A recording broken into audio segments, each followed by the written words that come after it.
안녕하세요. 오늘 더 드림팀 공동체 예배에 함께 하시는 여러분 모두를 주님의 이름으로 환영하고 축복합니다. 우리 이 시간 함께 기도하고 찬양하도록 하겠습니다. 기도하시겠습니다. 사랑과 은혜가 많으신 하나님 아버지, 우리가 오늘 주님을 찬양하고 주님을 높여드리고 주님께 온 마음을 쏟기 위하여 이 시간 나왔습니다. 주님, 오늘 예배 가운데 우리의 태도와 우리의 마음을 주님께서 살펴주셔서 우리가 정말 진심으로 온 마음 다해서 주님께 드리는 귀한 예배가 될 수 있도록 인도하여 주시옵소서. 오늘 시간 가운데 하나님의 모든 계획하심이 이 짧은 시간 가운데 하나님의 모든 일하심 우리가 깨닫는 시간 되기를 원합니다. 아무도 모르는 우리의 삶의 신앙의 수고와 노력들이, 그것들을 통해서 주님을 더욱더 찬양하고 그것들을 통해서 더욱더 주님을 나타내기에 힘쓰는 우리가 될 수 있도록 주님 인도하여 주시옵소서. 오늘 예배를 통하여 영광 받으실 주님을 바라봅니다. 오늘 예배를 통하여서 주목받으실 그 주님을 우리가 함께 찬양합니다. 주님께서 이 영광 받아주시고 함께하여 주셔서 온전하게 더욱 주님만을 찬양하며, 온전하게 더욱 주님만을 사랑하며, 온전하게 더욱 주님 한 분 바라보며 나아가는 귀한 시간 되도록 주님 인도하여 주시옵소서. 이 모든 말씀 예수 그리스도의 이름으로 간절히 기도드렸습니다. 아멘. 우리 이 시간 처음 찬양하실 때 주가 일하시네 함께 찬양하며 나아가실 텐데, 함께 고백할 때 우리의 상황 그 너머에서 일하시는 그 주님을 함께 생각하면서 믿음으로 고백하며 나아가겠습니다. 함께 고백합니다. 날이 저물어 갈 때,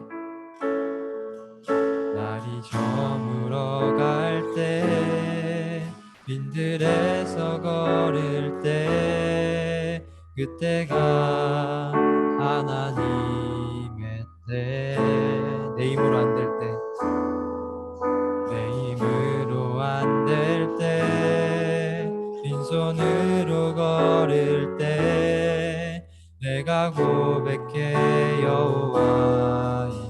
우리 함께 고백합니다. 날이 저물어 갈 때, 날이 저물어 갈 때, 빈들에서 걸을 때, 그때가 하나님의 때, 내 힘으로 안 될 때, 내 힘으로 안 될 때, 빈손으로 걸을 때, 내가 고백해 여호와. 주가 일하시네, 주가 일하시네, 주가 일하시네, 주께 아끼지 않는 자에게 주가 일하시네, 주가 일하시네, 주가 일하시네, 신뢰하며 걷는 자에게. 우리 1절 함께 다시 고백하겠습니다. 날이 저물어 갈 때, 날이 저물어 갈 때, 빈들에서 걸을 때, 그때가 하나님의 때, 내 힘으로 안 될 때, 내 힘으로 안 될 때, 빈손으로 걸을 때, 내가 고백해 여호와. 다시 한번 날이 저물어 갈 때, 날이 저물어 갈 때, 빈들에서 걸을 때, 그때가 하나님의 때, 내 힘으로 안 될 때, 내 힘으로 안 될 때, 걸을 때, 내가 고백해 여호와. 우리 함께 고백하겠습니다. 주가 일하시네, 주가 일하시네, 주가 일하시네. 주께 맡기지 않는 자에게 아멘. 주가 일하시네, 주가 일하시네, 주가 일하시네. 신뢰하며 걷는 자에게. 우리 모인 이곳에, 우리 모인 이곳에 주님 함께 계시네. 우리네 아버지. 적은 떡과 물고기, 적은 떡과 물고기 널 드릴 때 모두 고백해 여호와. 우리 함께 고백하며 나가겠습니다. 주가 일하시네, 주가 일하시네, 주가 일하시네. 주께 아끼지 않는 자에게 주가 일하시네, 주가 일하시네, 주가 일하시네. 신뢰하며 걷는 자. 우리 한 번 더 고백하며 나갑니다. 주가 일하시네, 주가 일하시네, 주가 일하시네. 주께 아끼지 않는 자에게 주가 일하시네, 주가 일하시네, 주가 일하시네. 신뢰하며 우리 한 번 더 고백하며 나아갑니다. 주가 일하시네, 주가 일하시네, 주가 일하시네. 주께 아끼지 않는 자에게 주가 일하시네, 주가 일하시네. 신뢰하며 걷는. 우리 마지막으로 고백하며 나아가겠습니다. 주가 일하시네, 주가 일하시네, 주가 일하시네. 주께 아끼지 않는 자에게 주가 일하시네, 주가 일하시네. 신뢰하며 걷는 자에게.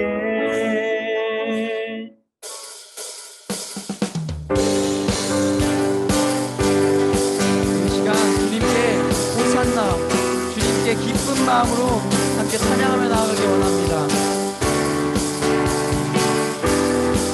찬양 중에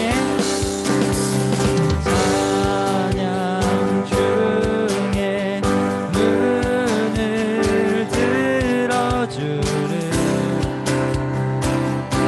주를 보내. 소망 중에 마음 다해 주마. 나 바라네, 나 바라네.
나라 주께 드림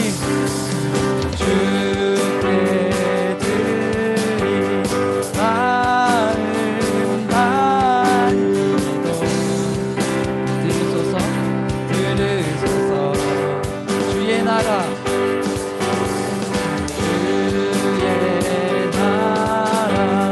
상한 영혼들을 새롭게 주님을 볼 때 나에게 주시네 주님만의 모든 두려움 사라져 함께 고백하겠습니다. 호산나 호산나 호산나 구원의 주 하나님 찬양 받으실 다시 한번 호산나 호산나 호산나 내 안에 임하셔서 주님의 뜻 다시 한번 고백하겠습니다. 호산나 호산나 호산나 내 안에 임하셔서 주님 다시 한번 호산나 고백하며 나아갑시다. 호산나 호산나 구원의 주 하나님 구원의 주 하나님 찬양 받으실 주 호산나 호산나 호산나 내 안에 임하셔서 주님의 뜻 이루소서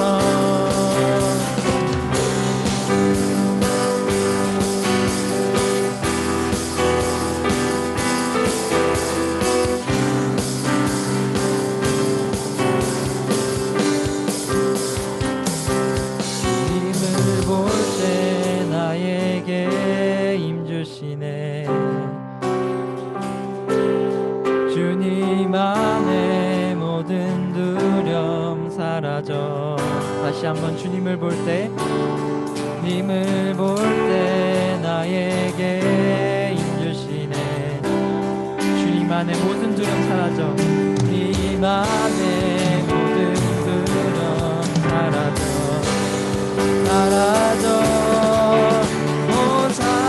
호산나 호산나 구원의 주 하나님 찬양 받으시 다시 한번 호산나 호산나 호산나 내 안에 임하셔서 주님의 우리 마지막으로 고백하며 나아갑시다. 호산나 호산나 호산나 구원의 주 하나님 찬양 받으실 주 호산나 호산나 호산나 내 안에 임하셔서 주님의 뜻 이루소서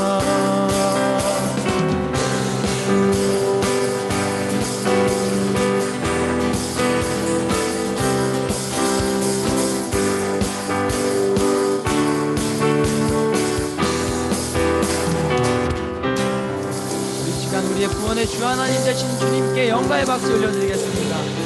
아멘.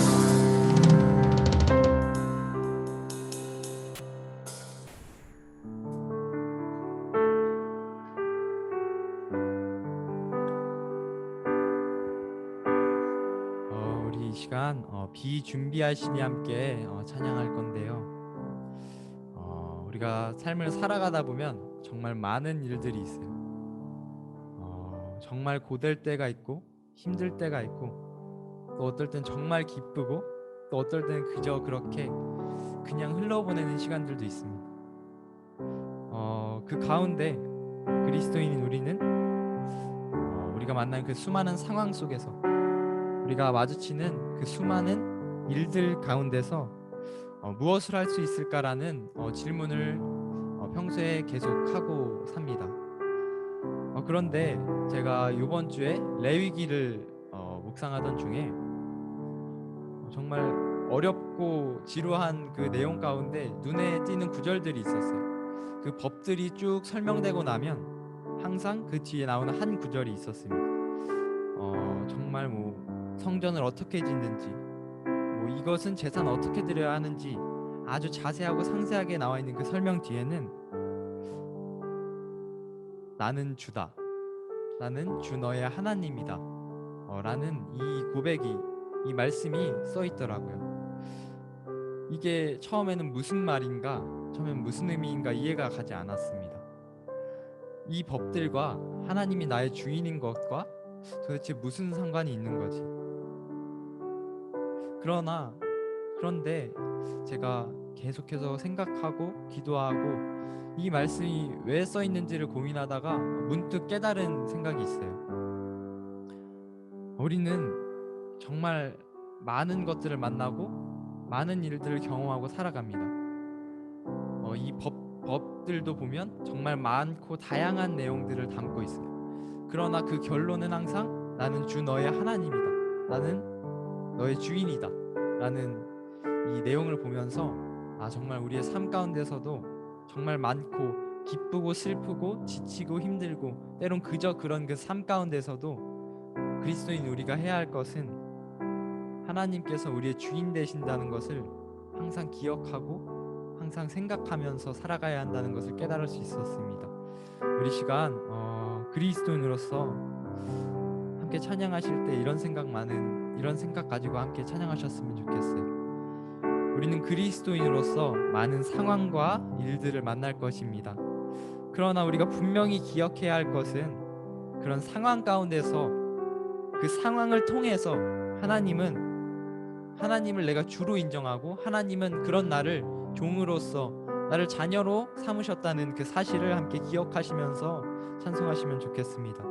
이 시간 우리 삶 가운데 비를 준비해 주시는 이 시간 우리 삶 가운데 찬양하시면서 함께 고백하는 이 비를 준비해 주시는 주님을 굳게 믿고 주님을 주인으로 인정하고 우리 삶 가운데서 더욱 신뢰하고 바라보겠다고 하는 그 믿음 가지고 그 마음 가지고 우리 함께 찬송하며 나아가면 좋겠습니다. 우리 함께 비 준비하시니 찬송하시겠습니다.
처음부터 고백하며 나아가겠습니다. 우리 주는 위대하며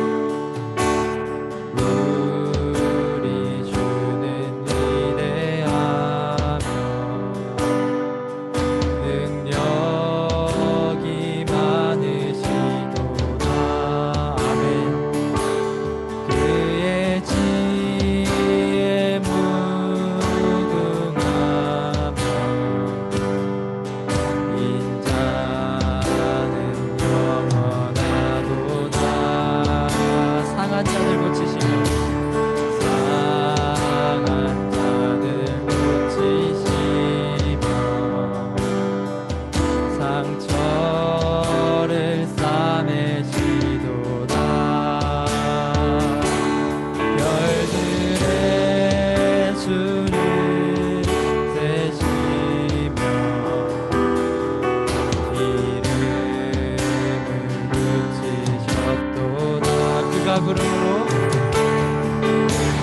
그가 구름으로 하늘을 덮으시며 땅을 위하여 비 준비하시니 예루살렘아 예루살렘아 여호와를 찬송할지어다 내 하나님을 감사함으로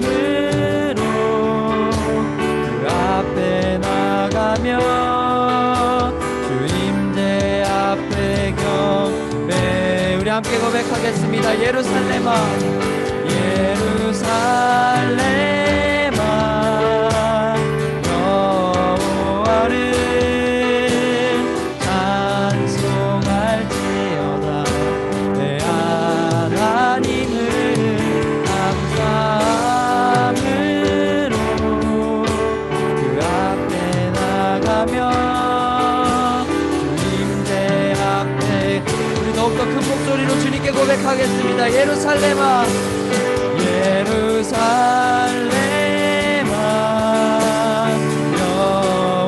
여호와를 찬송할지어다 내 하나님을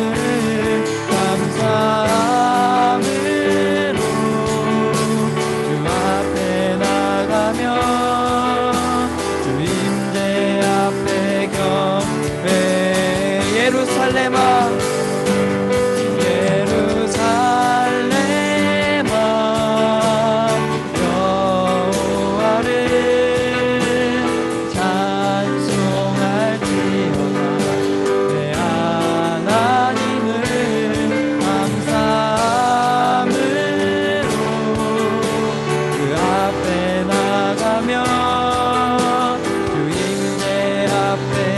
마지막으로 우리의 목소리를 고백하겠습니다. 예루살렘아 예루살렘아 여호와를 찬송할지어다 내 하나님을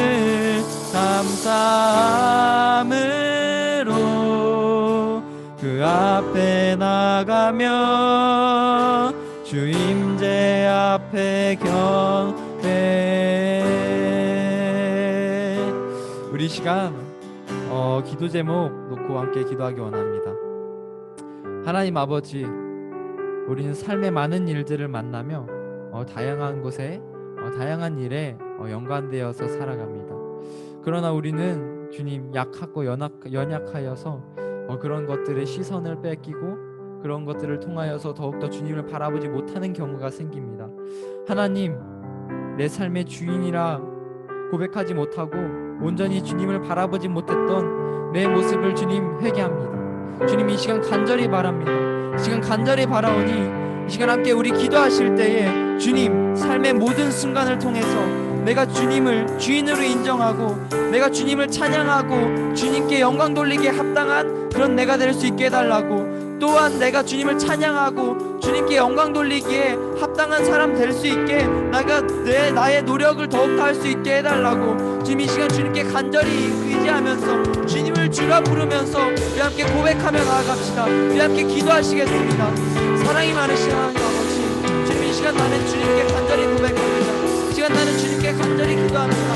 주님 나를 나의 주인 되어 주셔서 나를 종으로 불러주셔서 나를 자녀로 삼아주셔서 지금 나는 세상에서 살아가면서 주님께 더욱더 시선을 붓고 더욱더 주님께 시간을 붓고 더욱더 주님을 위하여서 만든 자리를 통해서 내가 주님을 찬양하며 나아갑니다. 주님 함께하여 주시옵소서. 지금 나는 부족하고 연약하여서 세상의 많은 상황들을 맞닥뜨리고 많은 상황들을 직면할 때에 나는 연약하고 부족하여서 주님을 잊고 주님을 무시하고 주님을 찬양하지 않고 살았습니다. 주님 그런 나의 모습을 용서해 주시옵소서. 주님 내가 이 시간 간절히 구하고 바라옵니다. 주님 내가 이 시간 간절히 구하고 바라옵니다. 주님 함께하여 주시옵소서. 나의 주인 되어 주시옵소서. 나의 주인으로서 주님께서 함께하여 주시옵소서. 간절하게 바라옵고 원하옵니다. 오로지 주님만이 나의 주인 되어 주시고 나의 전부 되어 주셔서 온전히 주님을 찬양하고 온전히 주님께 영광 돌리고 온전히 주님 그리스도인으로서 산 삶에 합당한 삶을 합당한 내가 될 수 있도록 주님 인도하여 주시고 은혜 내려 주시옵소서. 우리 주님께서 함께해 주시길 간절히 원합니다. 주님 도와주시옵소서. 나의 삶과 나의 모든 것을 책임져 주시는 그 주님께 내가 간절히 구하옵고 나아갑니다. 주님 함께하여 주시옵소서. 주님 도와주시옵소서. 이 시간 가운데 주님 간절히 원합니다. 주님 나의 주인 되어주시고 나에게 비를 내려주셔서 온전히 주님을 찬양하고 온전히 주님께 영광 돌리기에 합당한 내가 될 수 있도록 인도하여 주시옵소서. 주님 함께하여 주시옵소서. 주님 도와주시옵소서. 이 시간 함께 고백하며 나아가기 원합니다. 감사함으로 그 앞에 나가며 주인의 앞에 한 번 더 고백하겠습니다. 예루살렘아 예루살렘아 여호와를 찬송할지어다. 내 하나님을 감사함으로 그 앞에 나가며 주임께 우리 마지막으로 고백하겠습니다. 예루살렘아 예루살렘아 여호와를 찬송할지어다. 내 하나님을 감사함으로 그 앞에 나가며 그 임재 앞에 경배. 말씀 살아계시고 우리의 주인 되시는 그 예수 그리스도의 이름으로 간절히 기도드렸습니다.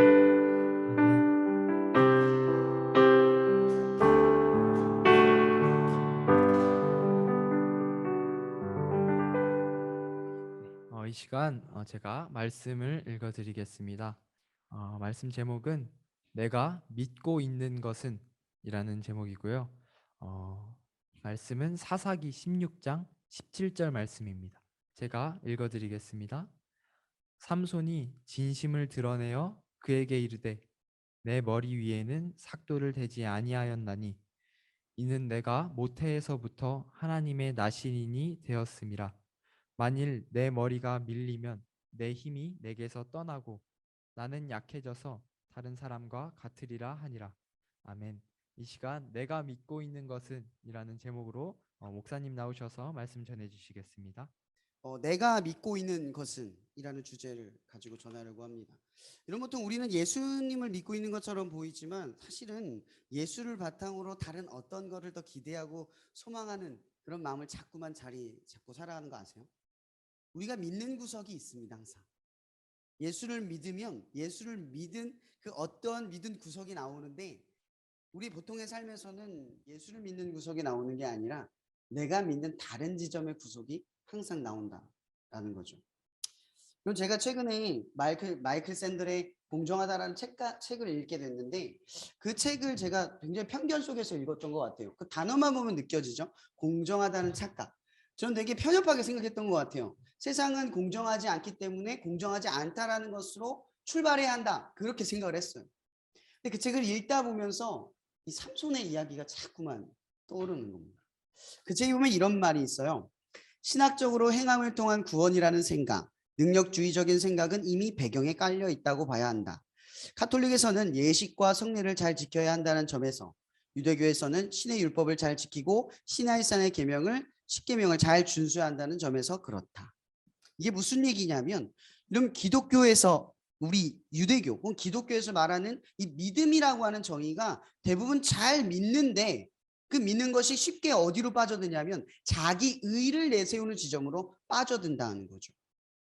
율법을 지키고 계명을 지키고 하나님의 뜻을 지키고 하나님을 위해서 살아가는 모든 지점들이 자꾸만 하나님을 향한 믿음 때문에 행하는 게 아니라 그 일을 행한 나의 믿음이 내 믿음의 상태가 될 때가 많다라는 걸 지적하는 거예요. 이 얘기는 뭐냐면 이 세상에 여러분들 이런 생각 많이 하죠. 내가 노력으로 여러분 성공했어요. 그럼 정당하다고 생각하죠. 자기 거니까 자기가 누리는 게 마땅하다고 생각을 해요. 이 시대는 그래요. 반대로 말하면 내가 열심히 노력했는데 성공을 못했어요. 그럼 뭐라고 세상은 바라보죠? 나 스스로도 뭐라고 바라봐요? 내가 노력을 못했구나. 내가 실패했구나라고 바라봐요. 능력주의의 참패는 뭐냐면요. 능력주의, 그러니까 마땅하다고 여기는 그 지점에 내가 도달하지 못하면 나는 패배자가 되거나 낙오자가 되는 거예요. 반대로 하면요. 성공한 사람들은 패배자를 뭐로 바라봐요? 에휴, 쟤는 노력하다 말아서 그래. 쟤는 저렇게 하니까 그래. 뭐가 돼요? 판단이 된다는 거죠. 그래서 노력주의의 가장 큰 참패는 뭐냐 하면 정죄감, 자기의 이런 것들이 생성될 수 있다는 거예요. 근데 이걸 가장 극명하게 보여주는 게 뭐냐? 가톨릭에서 말하는 이 미사, 예배, 성례 이런 것들의 행위로서 하나님을 향한 믿음을 지키고 있다. 그러면서 반대로 뭐예요? 쟤는 믿음을 지키지 못하고 있다. 이렇게 바라보는 지점들이 생겨나는 게 능력주의의 폐해라는 거죠. 근데 기독교 안에 이게 있다는 거예요. 이 기독교의 정신 속에 이런 것들이 조용히 깔려 있다는 거죠. 우리 머릿속에, 마인드에. 여러분 제가 왜 삼손을 떠올렸겠어요? 여러분 삼손은 뭐예요? 나시린. 이 나시린은 뭐죠? 나질라이트라고 하는데 이 나시린이 뭐예요? 잘 안 읽었으니까 모르죠. 그죠? 민수기 6장에 보면 이 나시린의 서약과 규례에 대한 이야기가 등장을 해요. 사실 오늘 본문에 이 삼손이 나시린이 된 이유가 뭐예요? 하나님께서 모태에서부터 그를 나시린으로 선택했기 때문이라고 성경은 말하고 있지만 사실은요. 나시린이 되는 것은 모태에서 선택되는 게 아니에요. 나시린은 철저히 규례와 방식이 있어요. 그게 민수기에서 설명하고 있는데 나시린이 되려면 첫 번째 자기가 언제부터 언제까지 내가 하나님을 위해서 나를 내 삶을 드리겠습니다라고 하는 정하는 기간이 있어요. 근데 이 기간을 정하는 게 첫 번째인데 그 기간을 정하거나 하면 내가 종신토록 내가 하나님을 위해서 살겠습니다. 두 가지예요. 거기서 출발점이거든요. 근데 세 가지의 법칙이 있어요. 그냥 요약한 거예요. 이거보다 많은데 요약한 거예요. 첫 번째, 포도주를 마시지 않는다. 근데 식초나 이런 것들도 먹지 말라고 돼 있고 포도도 먹지 말라고 돼 있어요. 왜냐하면 이런 것들이 우리의 정신을 혼미하게 만들 수 있다는 거죠. 그러니까 첫 번째 나시린이 먹지 말아야 할 것은 뭐예요? 정신을 혼미하게 만드는 것들, 향신료, 뭐 마약 성류의 뭐 음식들 그런 것들을 탐하지 말라는 거예요. 그리고 두 번째는 뭐죠? 머리에 삭도를 대지 말아요. 머리 기르라는 거예요. 기르라는 거예요. 계속. 그리고 세 번째가 뭐죠? 부정한 것에 손대지 말아요. 그래서 정확하게 뭐라고 말하냐면 시체에 손대지 말래요. 근데 더 나아가서 뭐라고 말하면 너의 가족 중에 너의 부모나 너의 가족, 네 사랑하는 누군가가 죽어도 손대지 마라. 그건 하나님의 규례래요. 그러니까 그만큼 이 세 가지를 철저하게 지켜야 할 만큼 나시린이 된다라는 건 어떤 의미가 있어요? 태어나면서부터 자질적으로 자격이 부여된 게 아니라 지킬 때 나시린이 된다는 거죠. 그걸 지킬 때. 근데 그렇게 생각하세요? 나시린으로서 지킬 때 나시린이 된다고 생각하세요?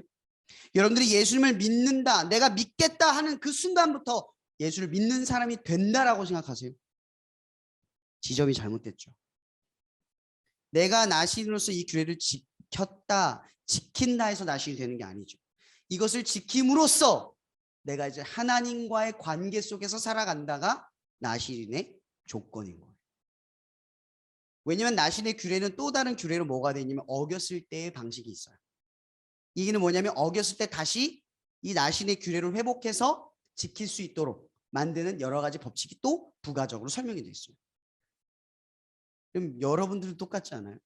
내가 그리스도인으로 살아갈 때 나는 거룩해지고 하나님의 자녀잖아요.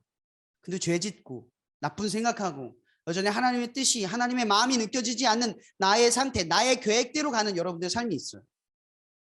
그죠? 그러면 이 약속을 지키는 건 나시린으로서 살아가는 나시린이 아니라 하나님이 지킨다는 거예요. 여러분 이 지점을 이해하세요?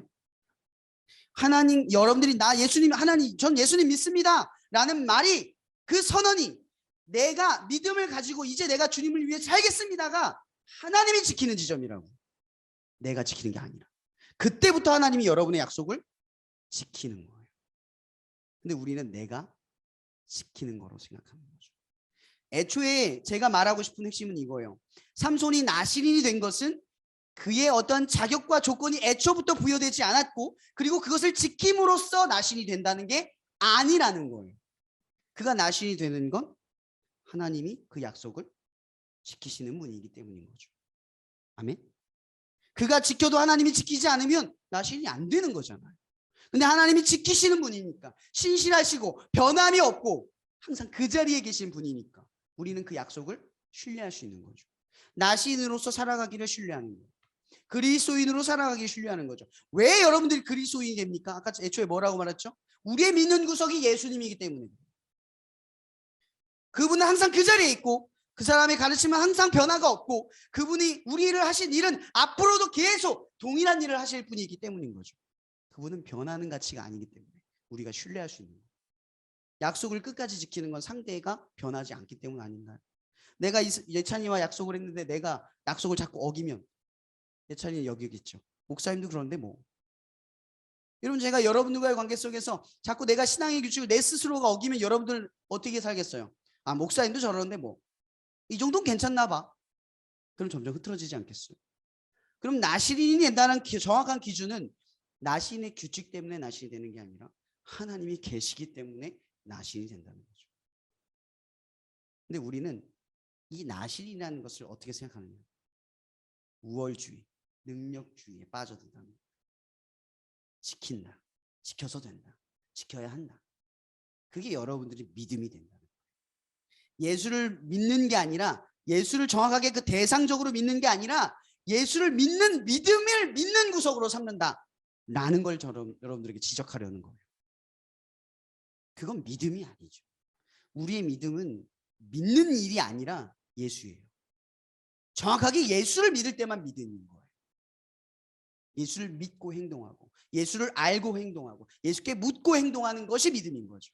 그런데 내가 믿어봤어, 내가 해봤어, 이렇게 하면 됐어, 이런 것들이 쌓이고 쌓여서 예수가 아닌 나의 신앙의 어떤 매너리즘과 패턴, 그 루틴만 쫓아가요. 거기엔 뭐가 없어요? 예수가 없어요. 그러면서 우리는 점점 뭘 바라죠? 기복을 바래요. 기복이 뭐예요? 대가를 바란다는 거죠. 내가 이만큼 믿었으니까 왜 이런 일이 벌어지지? 불만과 원망을 표출해요. 왜? 믿음의 대가를 믿고 따라가게 되니까 점점 이런 식으로 가면. 능력과 우월주의의 패턴은 항상 이래요. 자기의의 패턴은 항상 이래요. 뭐예요? 보상의 심리가 깔려가게 돼요. 왜냐하면 내가 희생하고 양보하고 배려한다고 생각하니까. 나도 모르게. 이게 기독교의 심리에 깔려 있다는 거죠. 여러분, 나실인의 의미는 사실은 정확하게 말하면 거룩함이라는 뜻이잖아요. 거룩한 삶. 이 거룩하다라는 말이 히브리어로 코데시라는 뜻이에요. 이 코데시라는 의미는 두 가지가 있어요. 구별되다, 분리되다. 여러분, 거룩함이라고 하는 건요, 사실은 어떠한 행동 때문에 어떤 무언가가 얼어지는 거룩함의 단어가 아니에요. 거룩함은 철저하게 분리된 삶, 하나님을 믿는 삶, 하나님의 자녀의 모습, 하나님의 백성된 태도, 이게 거룩함이라는 거죠. 근데 우리 거룩함은 자꾸 부여된 거라고 생각해요. 소유하는 거라고 생각해요. 여러분들이 거룩함을 가지셨습니까? 거룩함은 예수 그리스도 그 자체입니다. 예수를 소유한 사람만 거룩해지는 거예요.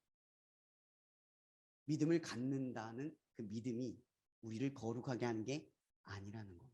이 얘기는 삼손이 나실인으로 모태로부터 지정을 받았다 하여도 그의 거룩함은 그의 지킴으로써 혹은 그의 모태로부터 지정된 것으로서 나오는 게 아니라 하나님이 그 나실인 삼손의 약속을 삼손이 어겨도 지키는 분이기 때문에 나실이라는 거예요. 우리는 이 지점을 기억해야 한다는 거죠. 여러분, 우리는 기억해야 돼요. 삼손은 왜 나실인으로서 살아가지 못했을까? 왜 나실이 되지 못했을까? 첫 번째 질문이에요. 오늘 말씀 보기 전에 로마서 2장 28절 29절에 보면 이런 말이 있죠. 표면적 유대인과 이면적 유대인의 이야기를 해요. 그리고 표면적 할례와 이면적 할례에 대해서 이야기를 해요. 표면적인 뭐죠? 드러나 있는 것. 이면적인 건 뭐죠? 드러나지 않는 지점. 여러분들 신앙생활할 때 가장 신경 쓰는 게 뭐예요? 저도 뭐 이렇게 뭐 아침부터 머리 세팅하고 옷 갈아입고 뭐 입고 올까 고민을 했지만, 여러분 이 표면적인 것보다 중요한 게 뭐예요? 이면적인 거죠. 여러분 예배 왜 왔어요? 여러분 예배는 종교인들도 드리고요, 다른 종파들도 열심히 해요. 이단들도 열심히 하죠, 예배는. 근데 여러분들은 예배 말고 무엇으로 구별돼서 예배에 합당해질까요? 예배에 합당해지는 건요, 여러분들이 예배자이기 때문에 그래요. 예배자들은 하나님과의 관계 속에서 이 예배를 드리려고 해요. 예배를 판단하지 않죠. 그것이 하나님을 만나는 장소라고 생각을 하는 거예요. 한 번 더 드려지기 때문에 내가 오늘 못 드리면 내일 드릴 수 있다가 아니라, 내가 한 번 더 예배를 드린다면 그 예배에 집중하겠다. 한 번만 더 내 삶에 예배가 생기면 그 예배에 최선을 다하겠다가 예배자의 태도죠. 여러분 예배가 많아진다고 기회가 많아졌나요? 3번, 4번 드리면 그 3번, 4번이 한 번 더 드릴 만큼 갈급해졌나요? 그 예배를 다 드리고 싶을 만큼 하나님을 갈망하고 계시냐는 거죠. 여러분 예배자의 분명한 태도는 하나님을 분명하게 바라보고 그 예배를 통해 하나님을 만나려 한다라는 거예요. 여러분 삼손은 표면적 나실인으로 그쳤어요. 왜일까요? 그가 이면적 나실이 되지 못했기 때문에 사실 나실이 못된 거예요. 보세요. 사사기 14장 9절에 보면 이런 말이 있어요. 손으로 그 꿀을 걸어가며 먹고 그 부모에게 이르러 그들에게 그것을 들여서 먹게 하였으니 그 꿀은 사자의 몸에서 떠왔다고 알리지 아니하였더라. 이런 이 장면 뭔지 아세요? 삼손이 이방 여인을 좋아하다가 그 여인의 마음을 얻기 위해서, 결혼하기 위해서 부모님한테 그 결혼 승낙을 받으려고 가는 길에, 사람이잖아요. 힘이 아무리 좋아도 사막 한 길을 걸으면 목이 타야 안 타요? 기진하여 안 기진해요? 기진하잖아요. 가다가 뭘 발견했냐면 시체를 발견했어요. 무슨 시체? 사자의 시체. 근데 그 사자 시체 안에 뭐가 있어요? 꿀이 있는 거예요. 근데 이 꿀을 삼손이 딱 보고 오우 대박, 아무 생각 없이 떠먹는 거예요. 근데 그 꿀을 들고서 누구한테 줘요? 부모님한테 줘요. 근데 부모님한테 주는데 뭘 감췄다고 되어 있어요, 성경에? 기억나요? 사자의 몸에서 가져오지 않았대요. 이게 뭘 의미하냐면, 여러분 나실인의 3번째 조건이 아까 뭐였죠? 부정한 것에 손대지 마라. 아무도 못 봤어요. 아무도 몰랐어요. 삼손은 감추기만 하면 이 일은 드러나지 않아요. 보세요. 나실인의 조건 중에 3번째는 사실은 이면적 할례예요. 표면적 할례가 아니에요. 여러분들이 하나님 앞에 죄 짓는 거 있죠? 제가 아까 위에서 이 말씀 묵상하다 또 생각이 난 게 있었어요. 그럼 여러분들이 죄를 지으면 보통 죄에 대한 반성을 먼저 떠올리는 게 아니라 그 죄를 짓고 나서 그것 때문에 어떤 사람이 힘들어할 걸 생각하지 않아요. 죄는 그래서 굉장히 관계적이에요. 죄의 문제에 집중하는 게 아니라 죄로 인해서 어떤 사람에게 어떤 문제를 야기시켰을 때 나는 그 관계적 미안함을 가져요. 그렇죠? 맞죠? 그러면 이 삼손이 나실인이었다면, 이면적 유대인이었다면, 이면적 할례를 받은 사람이었다면, 이 부정한 것에 손을 댔을 때 가장 먼저 떠올라야 할 것은 배고픔을 해결하는 문제가 아니라 하나님 앞에 죄송스러움이었다는 거죠. 미안함. 내가 왜 그랬을까? 여러분들 죄를 지을 때요, 어쩔 수 없다, 늘 그렇다, 여러분 이건 다 남용 이해할 수 있어요. 그런데요, 미안함이 사라지면 죄에 대한 거스름이 안 느껴져요. 죄 짓는데 무섭지가 않아져요. 하나님을 향한 미안함과 죄송스러움, 그게 사라져버리면 더 이상 우리는 하나님에게 걸끄러움 없이 죄 짓기 쉬워져요. 아닌가요? 얘는 나실인이었어요, 삼손. 근데 이걸 관가한 거예요. 그는 이면적 규례보다 표면적 규례를 귀중하게 여겼다는 거죠. 오늘 말씀 한번 볼래요? 오늘 본문 말씀. 네. 보세요. 삼손이 진심을 드러냈대요. 진심. 진짜 그렇게 생각했다는 거예요. 뭐라고 말하냐면 내가 모태에서부터 하나님의 나실이 되었습니다. 만일 내 머리가 밀리면 내 힘이 내게서 떠나고 약해져서 다른 사람과 같을 것이다. 이 말의 의미가 뭔지 아세요? 그의 신앙적 고백이에요.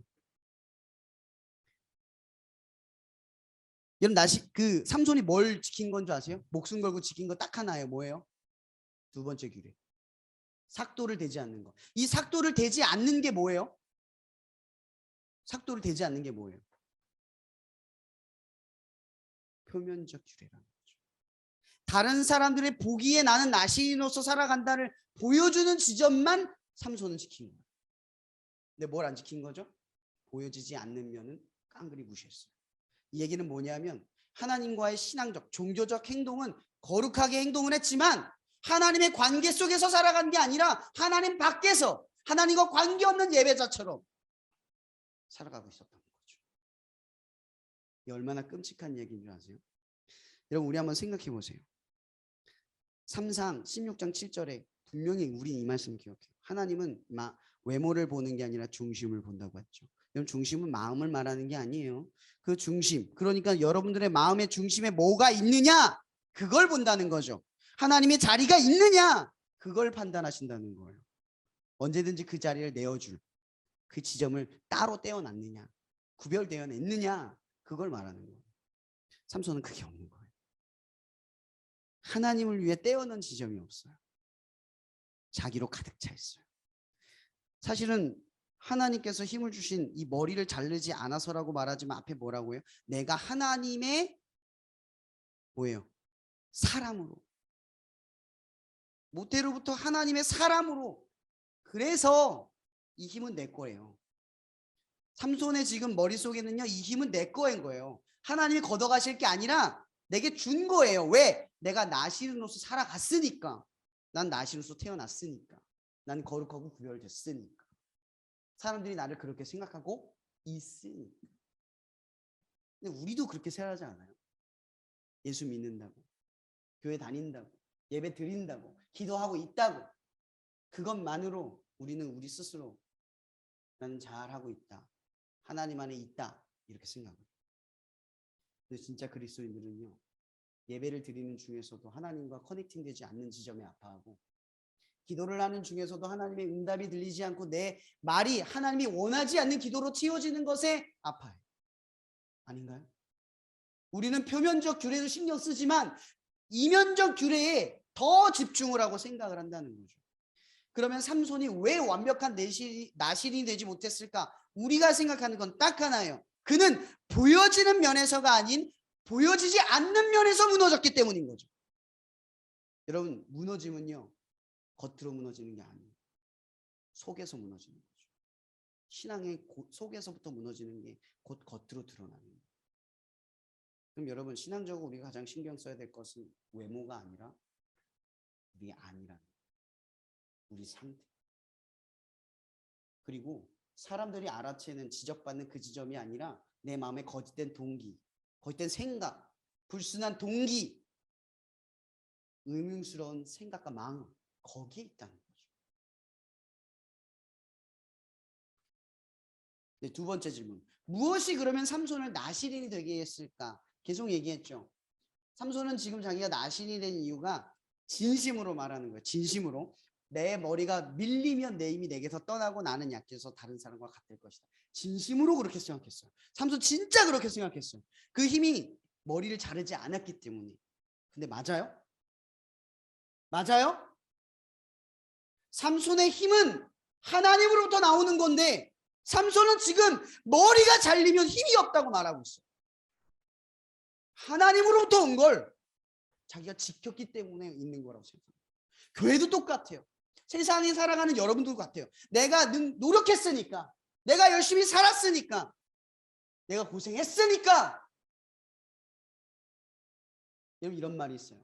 성공은 1%의 노력과 99%의 그 운으로 이루어진다고 되어 있어요. 여러분들이 지금 이루어놓은 업적들 대부분은 상황과 환경이 끌어가지 않았으면 절대 될 수 없는 거예요. 제가 물어볼게요. 제가 만약 아프리카에서 태어났으면 지금 이렇게 살 수 있었을까요? 지금 우크라이나에 살고 있다면 지금 이 자리에서 이렇게 살아갈 수 있을까요?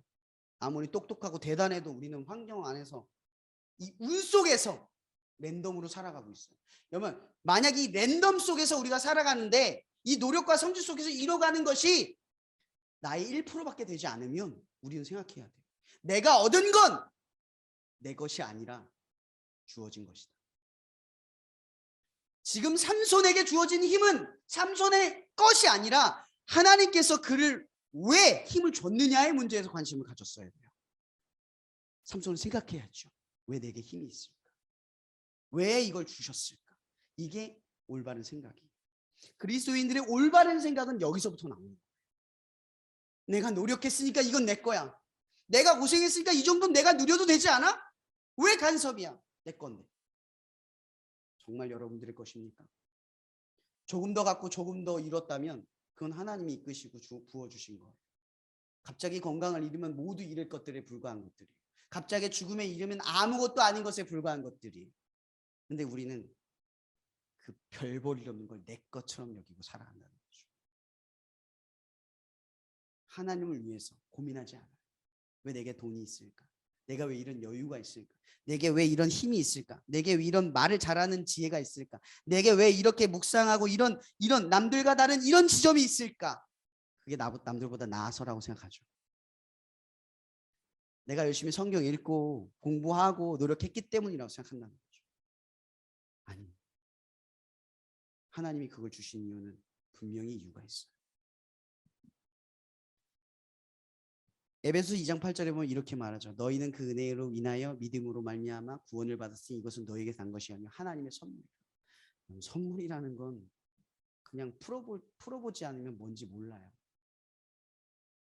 그냥 준 거예요. 모든 사람에게.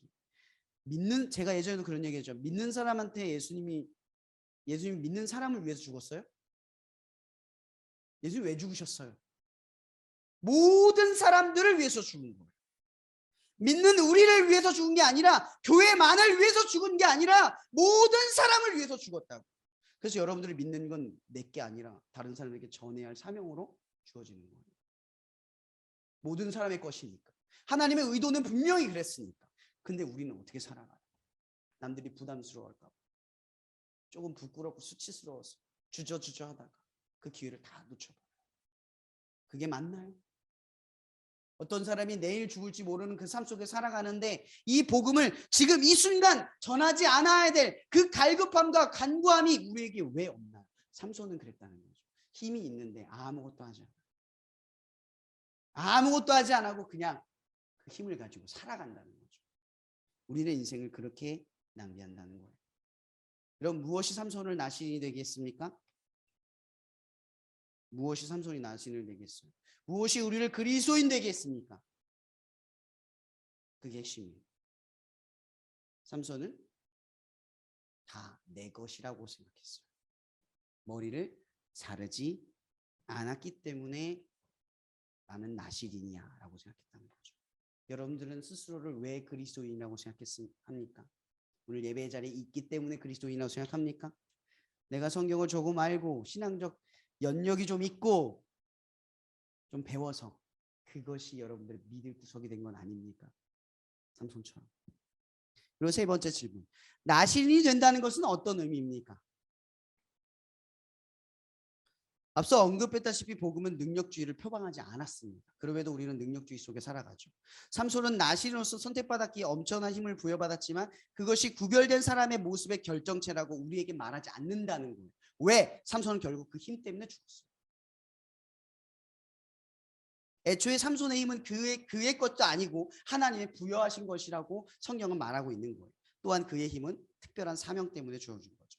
사사기 13장 1절에 이런 말이 있어요. 이스라엘 자손이 다시 여호와의 목전에 악을 행하였으므로 여호와께서 그들을 40년 동안 블레셋 사람의 손에 넘겨 주시니라. 이게 삼손의 이야기의 첫 출발이에요. 그럼 삼손의 존재의 목적은 뭔 거예요? 그 힘의 목적은 뭐죠? 이 블레셋으로부터 유대를 구하는 게 삼손의 목적이라는 거죠. 여러분, 그런데 우리는 기억해야 돼요. 삼손은 계속해서 많은 것들을 어겼어요. 무엇보다 가장 중요한 건 하나님의 관계 속에서 완벽하지 못했어요. 그러나 그는 삭도를 대지 않는 것으로 자기 믿음을 삼았고 그 믿음을 가지고 자기의 힘을 쓰는 것을 다 정당하고 옳은 일로 생각하고 했어요. 그래서 이방 여인을 쫓아가도 문제가 없을 때 들릴라 이 창녀에게 가서 하나님과의 관계의 비밀을 털어놓았을 때도 이 삼손은 아무런 거리낌과 죄책감이 없었어요. 여러분 이게 중요한 게 뭔지 아세요? 들릴라가 삼손을 이 친밀함 속에서 하나님의 비밀을 캐낸 건 뭘 의미하는 줄 아세요? 하나님과의 친밀함 속에 있어야 할 삼손의 친밀함을 이 들릴라가 대체했다는 거예요. 하나님과 알고 있어야 할 사실을 저 이방 여인에게, 이 창녀에게 말한 이 사실이 하나님의 큰 죄였다는 거죠. 그 사실 때문에 힘을 잃은 게 아니라 그 친밀함을 잃어버리고 친밀하지 않은 것에 내 친밀함을 내어줬기 때문에 삼손은 무너진 거예요. 들릴라보다 더 친밀했던 건 하나님이었어요. 보세요. 만약 이 삼손이 나신이었다면, 삭도를 대지 않는 것으로 힘을 이루고 살아갔다면 우리는 민수기 6장에서 이 나신의 규례를 생각해 볼 필요가 있어요. 그걸 어기면 다시 시작해야 돼요. 근데 삼손은 다시 시작하지 않죠. 정결례식을 하지 않아요. 다시 깨끗해지려 하지 않아요. 뭘 얘기하냐면 회개하고 돌아가지 않는다는 거죠. 그런데 하나님은 삼손의 힘을 뺏어가지 않아요. 이게 더 중요한 거예요. 요나서 우리가 저번에 한번 나눴죠. 말씀 볼게요. 은혜와 자비가 넘치고 긍휼과 인애가 넘쳐서 재앙을 주시지 아니려는 분. 이게 누구예요? 하나님이죠. 하나님이 여러분들 죄 짓는데 여러분 능력을 안 뺏고 여러분들을 망하게 하지 않는 이유는요, 그분이 은혜와 자비와 인애가 많아서 재앙을 주셔서 멸망하기를 바라는 게 아니기 때문이라는 거죠. 여러분 삼손은 힘을 뺏겨야 되는 게 맞아요. 여러분들도 누구 잘못하면, 누가 정당하지 않는 일을 하면 그 힘 뺏지 않아요? 저도 그럴 것 같아요. 하나님이 안 뺏어요. 삼손에게 뺏지 않아요. 이 얘기는 무슨 얘기냐면 삼손이 하나님의 역사를 이루기까지 기다리고 지켜보고 참으시고 이끄신다는 얘기가 되는 거예요. 여러분 그리스도인으로 살아간다는 건 뭔지 아세요? 내가 그리스도인으로 위해서 그 말씀을 지키고 하나님의 뜻을 이루고 그 사역을 하는 것으로서 하나님 앞에 정당성을 갖는 게 아니라 하나님이 나를 위해 참으시고 또 참으시고 또 참으셔서 절대 포기하지 않는다는 거죠. 이게 느껴지시나요? 우린 그래서 그리스도인이 되는 거예요. 그래서 삼손이 나신으로서 살아갈 수 있었던 거예요. 그의 정당성이 있었던 게 아니라 하나님이 봐주신 거죠. 그를 지키신 거예요. 말씀 보면 사사기 13장 25절 끝절에 이런 말이 있어요. 소라와 에스다올 사이 마하네단에서 여호와의 영이 그를 움직이기 시작하였더라. 보세요. 삼손은 계속해서 그릇된 판단과 잘못들을 해요. 근데 하나님의 계획은 신실하게 완성돼가요. 그럼 이건 우리가 뭘 보게 되냐면 마태복음 1장에서 나오는 예수의 족보를 보게 돼요. 그럼 예수의 족보에서 어긋난 5가지의 지점이 있죠. 유대인의 전통에서는 여자는 족보에 들어갈 수 없어요. 또한 이 여자들이 있는 족보마다 그 죄는 가장 극랄하고 치밀한 죄였어요. 치명적인 죄였어요. 그게 뭐였죠? 첫 번째, 다말. 여기 다말은 며느리였어요. 유다의 며느리죠. 며느리와 잠자리를 해서 아이를 갖는 건 너무나 그 당시에 추악한 죄악이자 성경에서 말한 가장 저질스러운 죄악이에요. 근데 그게 예수의 족보에 들어가 있어요. 두 번째, 라합 창녀죠. 이방 여자예요. 또 세 번째 누구죠? 룻, 암몬 여자예요. 암몬 사람은 여호와의 총회에 영원히 들어오지 못할 거라고 했거든요. 들어와 있어요. 또 누가 있죠? 바세바, 솔로몬의 어머니. 간음하여 남편을 빼앗긴 그 상대인 다윗에게 아이를 낳은 치명적인 죄 속에서 태어난 거예요. 그리고 끝으로 마리아는 죄가 없다고는 하지만 그 당시 죄성으로 보면 처녀가 임신하는 것이 죄예요. 그의 잘못은 없다 하여도 마리아는 그걸 받아들인 거죠. 그 당시 사회상 나를 죄인으로 볼 수 있다는 걸 알면서 그걸 받아들인 거예요. 문제는 이거예요. 핵심은 이거죠. 여러분 이 족보를 보면 느끼는 게 뭐예요? 이걸 완성시킨 건 인간이 아니에요. 하나님 거죠. 여러분, 예수가 이 땅에 태어나셔서 우리를 위해서 죽은 건 우리가 완벽하게 그의 미션을 행해서 그의 계획을 완성했기 때문이 아니라 우리가 어긋나고 삐뚤어짐에도 불구하고 하나님은 절대 변함없이 그 계획을 완성하겠다는 거예요. 왜 우리가 하나님을 믿을 수 있는 줄 아시겠죠? 우리는 틀려도 하나님은 옳아요. 우리는 불완전하지만 하나님은 그 불완전한 존재들을 통하여 가장 완전한 계획을 실행하실 수 있는 분이라는 거죠. 그래서 오늘 말씀 사사기 13장 25절에 여호와의 영이 그를 인도했을 때 이 말이 뭐 어떤 의미겠어요? 삼손은 몰라요. 자기가 그 힘을 가지고 어떻게 살아야 하는지, 아니 그 힘 때문에 너무나 많은 죄를 지어요. 그런데 이 삼손은 결국 하나님의 뜻을 이루어요. 결국은 이루어요. 빌립보서 1장에 그런 말이 있죠. 너희 안에 착한 일을 시작하신 이가 내게 이루어지기를 확신하노라. 그분이 시작하면 그분은 끝을 봐요. 그분은 하기로 마음 먹으면 그분은 반드시 이루어요. 근데 우리에게 필요한 게 있죠. 그분은 모든 걸 하실 수 있으면서도 불구하고 한 가지 하지 않는 게 있어요. 우리를 강제하지 않는다는 거죠. 우리를 존중하고 사랑한다는 거예요. 그래서 하나님은 우리의 존중을 통해서 하나님 믿기를 바라세요. 근데 우리는 안 믿는 거죠. 하나님이 하는 어떤 지점을 자꾸 믿어요. 하나님, 우리 속에서 하나님의 관계에 신경 써야 할 부분을 자꾸 외면적인 것에서 신경만 써요. 하나님은 없고 나만 있어요. 사람들이 나를 보고 너 믿음 있다, 믿음 괜찮다, 열심히 한다, 그 말에 만족감을 누린다는 거예요. 근데 우리는 왜 나는 하나님이 느껴지지 않지? 난 하나님을 더 알고 싶어. 하나님께 무언가를 더 드리고 싶어. 하나님 위해 무언가를 하고 싶어. 그 도움을 관계 속에서 자꾸만 갈구한다는 거죠. 그게 사라지면 우리는 표면적 규례 속에서 살아가는 거예요.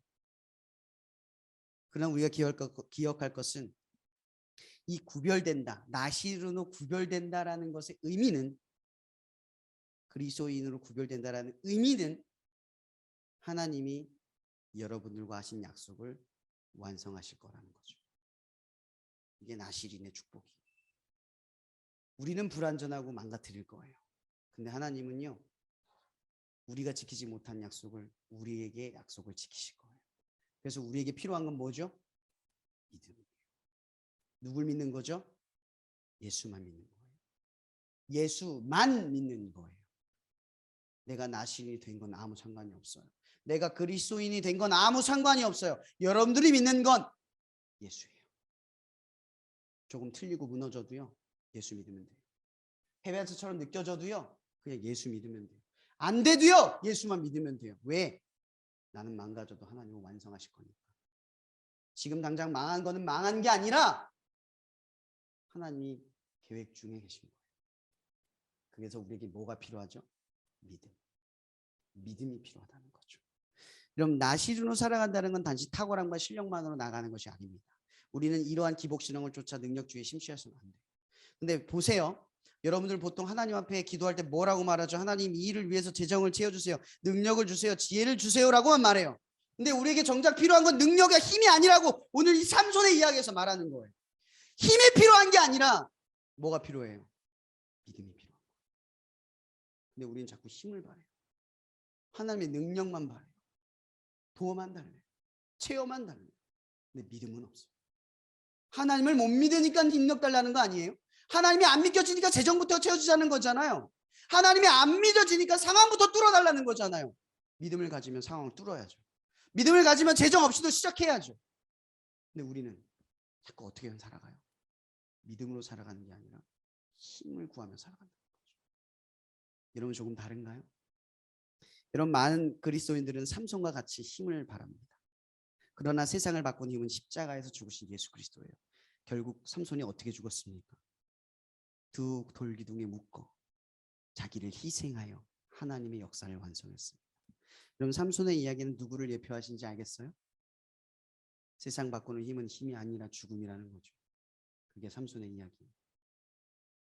그러면 사사기의 마지막 21장 25절에 맨 마지막 구절 기억하시죠? 그때 이스라엘에 왕이 없었으므로 갑자기 오른손 대로 행하였더라. 여러분 사무엘상부터 이어지는 다윗의 이야기의 특징은 뭔지 아세요? 다윗과 한나 그리고 사무엘의 특징. 그는 말합니다. 만군의 여호와여. 모두가 하나님을 그냥 하나님으로 치부할 때 누군가는 말합니다. 오직 하나님뿐입니다. 오직 당신입니다.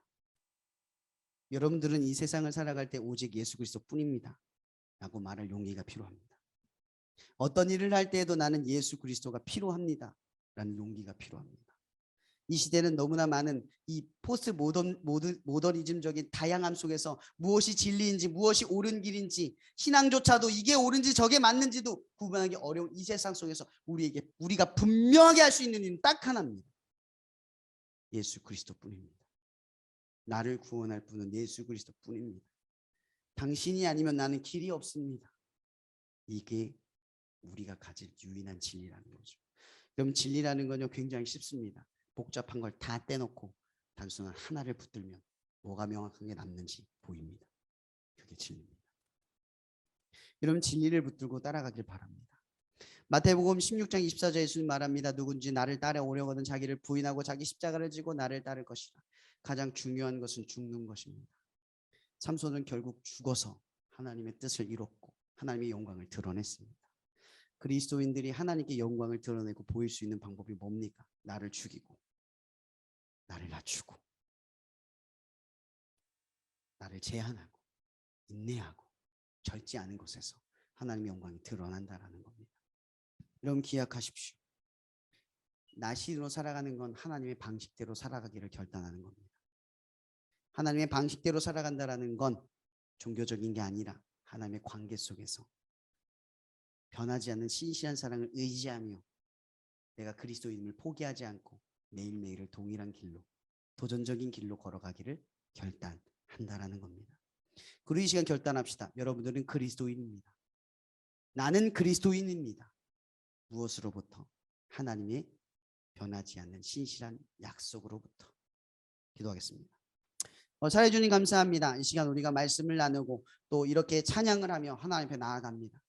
정말 우리의 삶에는 많은 예배가 있습니다. 내일도 예배를 드리고요. 그리고 평일날 우리가 예배를 드릴 기회가 있으면 예배를 드리기도 합니다.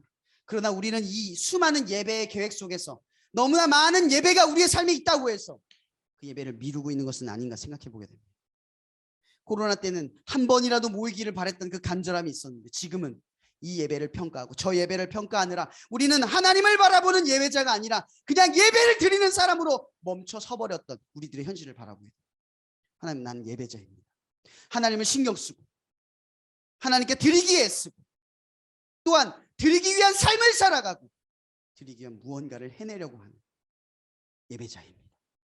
하나님, 우리가 예배자로 살아갈 수 있게 도와주시옵소서. 표면적 그리스도인들이 아니라 이면적 그리스도인이 될 수 있도록 보여지지 않는 하나님의 관계 속에서 우리를 굳게 세워갈 수 있게 해주시옵소서.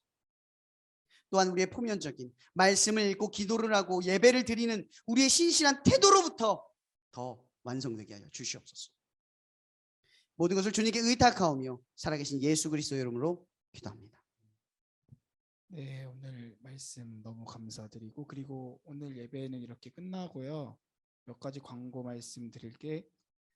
저희가 다다음 주 6월 25일 날 이제 스쿨처치 예배를 준비하는데 일주일 뒤로 미뤄졌고 25일 날 이제 황세현 목사님의 금쪽 상담소라고 해서 신앙 상담소라고 해서 그런 주제로 그 스쿨처치 예배를 준비할 예정입니다.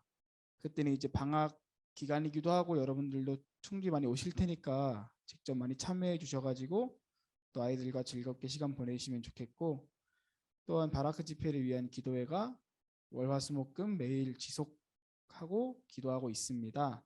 함께 참여해 주시면 좋겠고 저희가 목요일 날 밤 11시에 바라크 집회 모임을 아이들과 가지는데 그 모임을 이제 저만 가지는 게 아니라 다른 팀원들 다 자유롭게 들어오셔가지고 함께 얘기하고 소통해도 좋으니까 시간 되시는 분들은 목요일 날 저녁 11시에 들어오셔가지고 같이 아이들이랑 또 교제하고 또 같이 마음 나누면서 바라크 집회를 함께 준비해가는 저희 팀이 됐으면 좋겠습니다. 그리고 오늘 온라인 나눔은 제가 윤호한테 부탁을 했는데 그 윤호 그 따라가지고 나눔해서 또 나눠주시면 좋을 것 같고요. 오늘 예배는 이렇게 마치겠습니다. 감사합니다. 이 시간도 우리의 삶 가운데 나의 믿음을 선포하시고 내 믿음 속에서 변함없는 하나님의 사랑이 이 시간 그리스도의 은혜를 통하여 그 십자가의 죽음 속에서 형용할 수 없는 그 무언가를 우리에게 주신 것을 우리는 믿습니다. 하나님, 날마다 믿겨지지 않을 때 능력주의와 우월주의에 빠져서 늘 절망과 희비, 이 기쁨이 오락가락할 때 우리가 그것에 믿음을 갖는 게 아니라 오직 예수를 믿으며 예수를 기대하며 예수만을 의지하며 늘 살아갈 수 있도록 성령님, 정말 이 능력주의, 이 자기의 정죄와 비판 속에서 무너져가는 우리의 속심령을 날마다 깨워주시고 일으키셔서 예수 그리스도를 향한 믿음으로 이 땅을 살아갈 수 있도록 축원하여 주시옵소서.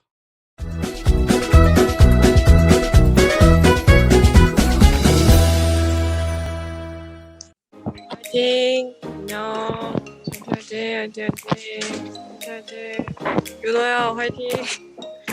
자, 조심히 가세요. 안녕. 저 나갈게요. 안녕. 동그랗게. 야, 뭐해? 나 찍는 중.